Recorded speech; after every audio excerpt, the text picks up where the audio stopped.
Hello, what's up mga lods? So ngayong araw mga lods, nandito tayo sa ating range area.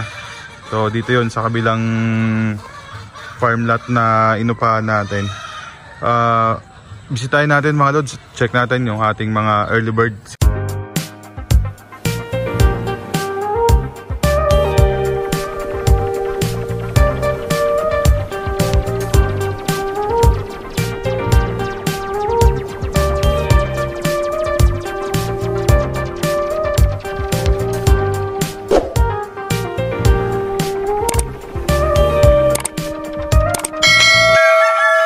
Early bird. So nandito yung aking first batch, second batch and third batch, no. So ang second batch and third batch ko mga lods, pinagsama ko na sila dito sa range 1 kasi halos ano lang yan, 10 days gap lang naman yung age nila. So bitin tayo sa area, gusto natin makagala na kagad sila. So ayan, nandyan sila mga lods, oh. Yan. Then yung ating first batch naman nandito sa range 2, no. Dito mga lods, kung mapuntahan tayo ng banding committee by next week, siguro baka may makuha pa tayo dito. 80% sa mga ito aabot pa sa banding, no. Ayan, medyo dinadayet natin ngayon yan kasi medyo advance ng 1 week yan mga lods sa ating schedule. So subukan natin pasukin sa loob mga lods. Dito naman sa kabila mga lods, range 3, dito ko dapat ilalagay yung mga inahin kapag nasegregate na namin yung mga babae at lalaki rito. Dito namin sila pakakawalan sa range 3. So sa ngayon may laman nito mga lods. Ang laman nito is yung ating mga tapos nang gamiting mga materyales. So dito natin sila recover, no, or pinapalugon. Ayan, yun sila mga lods, oh. Op, yun. So medyo maluwang-luwang naman yung area nila mga lods. Diyan sa likod mga lods may may lambat din yan.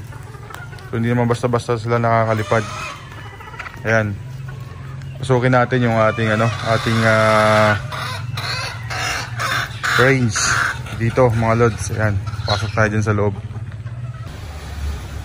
So dito mga lods, disukbit-sukbit lang ang pinto namin. Bay, subukan mo nga pumasok para makita natin kung paano siya buksan. Yan, ganyan lang yan mga lods, oh. Yun. Yung iba ginagawa dyan mga lods, huwag bisara, papasok ako. Yung iba mga lods yung ginagawa dyan, goma. Pwede naman goma para mas maigpit pag sinasara at nauunat. So yun, tingnan natin dito yung mga alaga natin mga lods. Dito first batch natin, talagang malalaki na ito mga lods. Yung iba dito tumitilaok na, pero 5x5 pa rin ang bagwis. So hopefully by next week makakabal katulad ng gray na yan mga lods. Ito pa yung pakpak yan. Yan, dinampot namin kanina yan. So ito yung mga puti natin. Sa mga puti talagang baka na ito mga lods, pumuporma na, oo. Pero okay pa yung mga bagwis nyan. Itong pumpkin natin sa gilid na to, baka 3x3 na lang to. So dito siguro mamimili na lang tayo dito ng kaya pang mapabandingan. Ayan, nandito sila mga lods. Dito maganda sana kasi nasa 20 mahigit ang lalaki dito. Kunti lang kasi ito sila, pero lamang sa lalaki 70% dito lalaki. Ayan. So doon naman sa kabila mga lods, yun yung ating batch, second batch saka third batch. Pinagsama ko na 10 days age gap nila. So hindi naman sila nagkakalayo ng sukat. Kapag magkakaling tayo, marirecognize ko naman mga lods kung alin dyan yung rejects na dapat nating ikal at alin yung mga dapat nating ikip. So sa mga suki natin sa poultry supply, hintay-hintay lang kayo ng ating free raffle. Dito tayo mag-harvest, no. Marami tayo ditong mga two-way na mga pullets. So kagabi nag-inventory na kami. Meron tayo ditong 70 na cockerels at 74 na pullets. So dun sa 74 na pullets na yon, siguro kakal natin yung mga hindi maayos. Then magkikip tayo ng mga two-way na ipapa-raffle natin. So ang raffle natin doon sa poultry supply mga lods, possibly dapat ng December yun. Naubos yung ating materyales. So dito na lang tayo kukuha. At least sarili nating breed dito. Ayan o, dami nila mga lods o. So dapat trio yon. Ngayon, ang gagawin ni Super Andre doon, trio pa din. May trio pa din na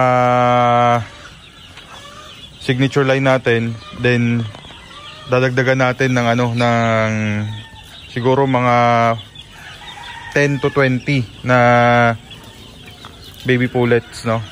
So baka by March natin yun gagawin.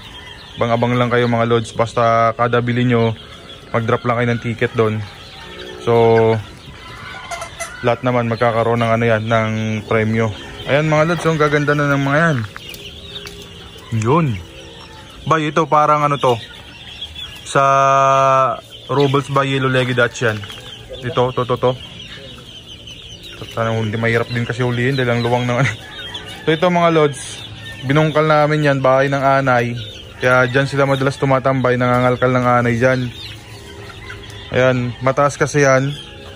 Ayan o, alos hanggang dibdib yan dati ni Roel. Kaya sumasampa yung mga siso dyan, lumilipad dun sa bakod. Ngayon, hindi na sila nakakalipad dahil na yan. Binungkal na namin, medyo patag-patag na. So ayan o, pumpkin natin, no? Yan, pumpkin by Yellow-Legged Dutch.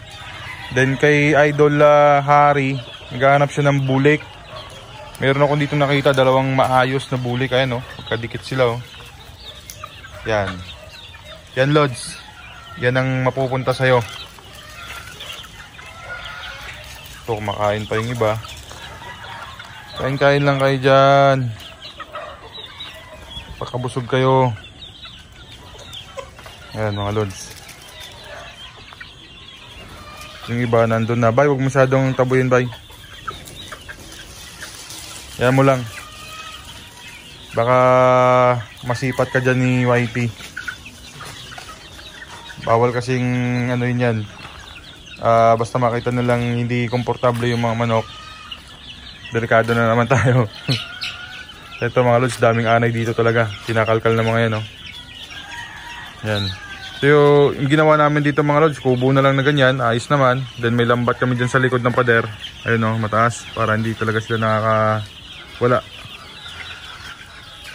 So check lang tayo sa kanila mga lods. Wala naman tayo nakikitang masama lasa. So far so good. Ito, ang ganda na ito. Ang liliit pa pero ang pupula na ng muka, no? So ito mga lods, ano lang to, 2 months. 2 months old. Ayan. Daming lalaki, dami rin babae. So ito, early bird pa lang natin to mga lods. Yan, meron pa ako isang nakitang pumpkin maayos, oh. Ganda, oh. Pogi, oh. Nagkatangkad. Yun, oh.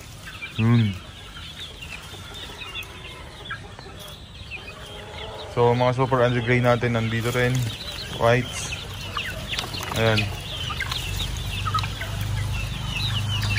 Ang dami na yan mga lods. So dyan yan sila lahat natutulog. So ngayon may sumasampa na doon, oh. May mga nakadapo na mga lods sa loob. Yan. So yan lang.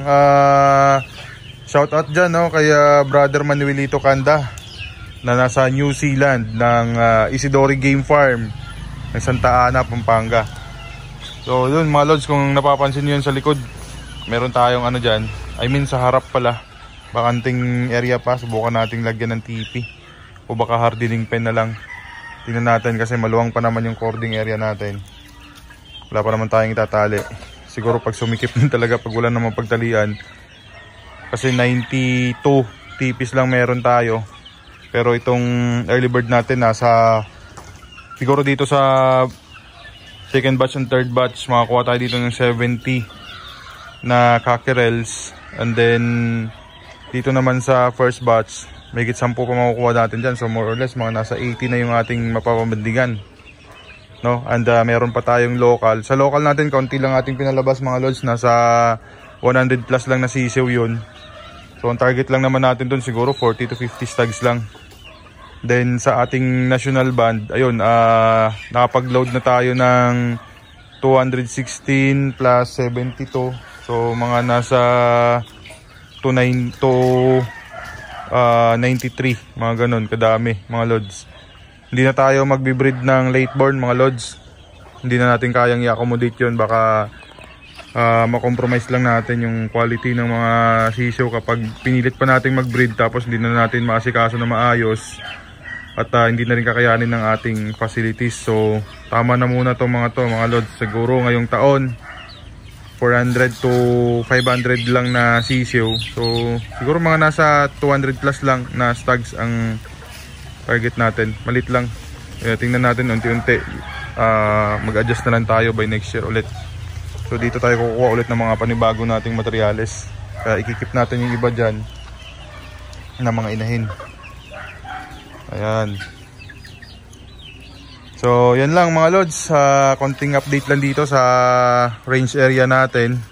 So maraming salamat sa pagsubaybay nyo sa aming vlog. Susubukan naming i-update kayo lagi mga lods. Na busy lang talaga tayo nitong mga holiday season, no. So ngayon subukan natin laging mag-update mga lods. So ayan pala lods, yung mga yan open pa rin yan, no, sa ating paulugan system. Marami pa tayong slots dyan. So sa mga gustong mag-avail ng paulugan system natin, PM lang po kayo sa aming Facebook page, no, at pag-usapan natin kung paano ang aming paulugan system. So mura lang naman tong mga lods. So ayan po, see you po hanggang next vlog. Maraming salamat and God bless po sa inyong lahat.